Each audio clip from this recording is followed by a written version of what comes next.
بسم اللہ الرحمن الرحیم۔ پچھلے دنوں میں نے ایک ویڈیو میں بات ذکر کی تھی کہ اگر کوئی شخص گمراہ ہو اور اس کی گمراہی حد کفر تک نہ پہنچی ہو تو اس کے لیے جنت میں داخلہ ممکن ہے، اور یہ بھی ممکن ہے کہ اللہ تبارک و تعالیٰ اس کو بلا حساب و کتاب بخش دے، کیونکہ داخل جہنم ہونا یا ہمیشہ ہمیشہ جہنم میں جانا یہ کفر کے ساتھ لازم ہوتا ہے کہ اگر کسی شخص نے کوئی کفریہ بات کہی ہے، کوئی کفریہ عقیدہ اپنا ہے، تو پھر وہ ہمیشہ ہمیشہ جہنم میں رہے گا۔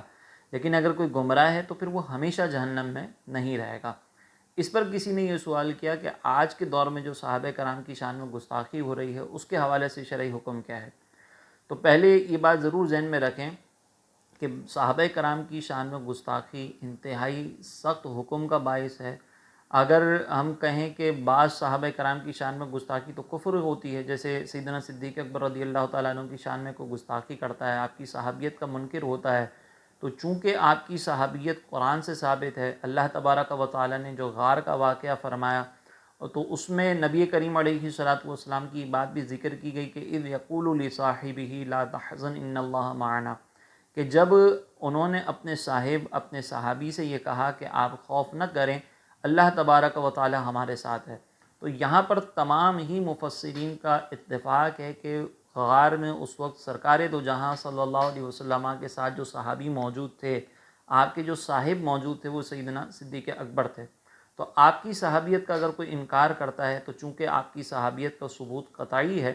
لہٰذا ایسا شخص تو دائرہ اسلام سے خارج ہو جائے گا۔ اسی طریقے سے تمام صحابہ کرام کے اوپر اگر کوئی حکم لگائے کہ معاذ اللہ نبی کریم علیہ الصلوۃ والسلام کے بعد سارے ہی صحابہ مرتد ہو گئے، اجتماعی طور پر ان کے ارتداد کا حکم لگائے، تو ایسا شخص بھی دائرہ اسلام سے خارج ہو جائے گا۔ لیکن بعض صحابہ کرام وہ ہیں کہ جن کی شان میں گستاخی کفر کا تو سبب نہیں بنتی لیکن سخت ترین گمراہی کا باعث ہوتی ہے، جیسے کہ بعض ہمارے بزرگوں نے سیدنا امیر معاویہ رضی اللہ تعالیٰ عنہ کے متعلق یہ ارشاد فرمایا کہ سیدنا امیر معاویہ رضی اللہ تعالیٰ عنہ پر بکواس کرنے والا، تبرہ کرنے والا، یہ جہنمی کتوں میں سے ایک کتا ہے۔ تو اس کا مطلب یہ ہے کہ آپ کی شان میں گستاخی سخت ترین گمراہی ہے، اور اگر کوئی آپ کی شان میں گستاخی کرتا ہے تو اس کے لیے بزرگوں نے یہ سخت کلام بھی فرمایا۔ لیکن آپ کی شان میں اگر کوئی گستاخی کر رہا ہے تو وہ گمراہی میں مبتلا ہوگا، وہ کفر میں مبتلا نہیں ہوتا۔ اور گمراہ شخص کے لیے حکم یہ ہوتا ہے کہ گمراہ شخص یا جہنم میں داخل ہوگا، اور جہنم میں داخل ہونے کے بعد وہاں پہ ہمیشہ نہیں رہے گا، وہاں پر اپنا جو مقررہ وقت ہے، جو مقررہ سزا ہے، اس کے بعد اس کے لیے داخل جنت ہونا ممکن ہے۔ لہٰذا اگر کوئی اس گستاخی کی حد تک رہتا ہے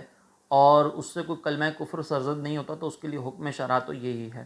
لیکن یہ صرف فقہی حکم کے اعتبار سے ہمیں سمجھنے کے لیے ضروری تھا۔ اگر ہم اس بات پر اگر غور و تفکر کریں کہ صحابہ کرام کی شان میں گستاخی اگر کوئی کر رہا ہے، تو ہمارے بزرگوں نے فرمایا کہ اگر کوئی صحابی نبی کریم علیہ الصلوۃ والسلام کے صحابہ میں ابتدائی درجے پر بھی ہو، ایک اعلیٰ درجے پر ہو، اور اگر کوئی ابتدائی درجے پر بھی ہو تو اس کی شان میں گستاخی کرنے والے کو دنیا میں یہ سزا مل سکتی ہے کہ اللہ تبارک و تعالیٰ اس کو دنیا میں اس سزا میں مبتلا کرے کہ اس کی زبان سے کوئی کفریہ کلمہ سرزد ہو جائے، اس سے کوئی کفریہ فعل سرزد ہو جائے، اور پھر وہ اس کفر میں مبتلا ہو کر ہمیشہ ہمیشہ جہنم میں رہے گا۔ لہٰذا صحابہ کرام کی شان میں جو گستاخی ہے یا کسی بھی بزرگ کی شان میں کوئی گستاخی ہے تو وہ یقیناً ایک سخت حکم رکھتی ہے،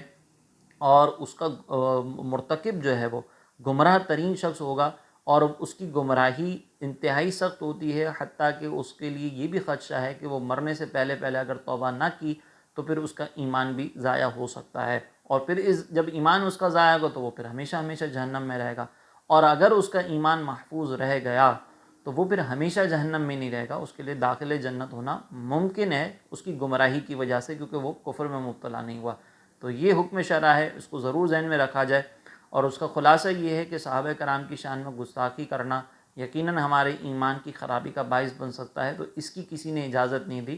حکم شرع میں نے آپ کے سامنے ذکر کر دیا، لیکن صحابہ کرام کی شان میں گستاخی کا جو وبال ہمیں دنیا میں ملتا ہے اس کے اوپر بھی غور و تفکر کرنا ضروری ہے۔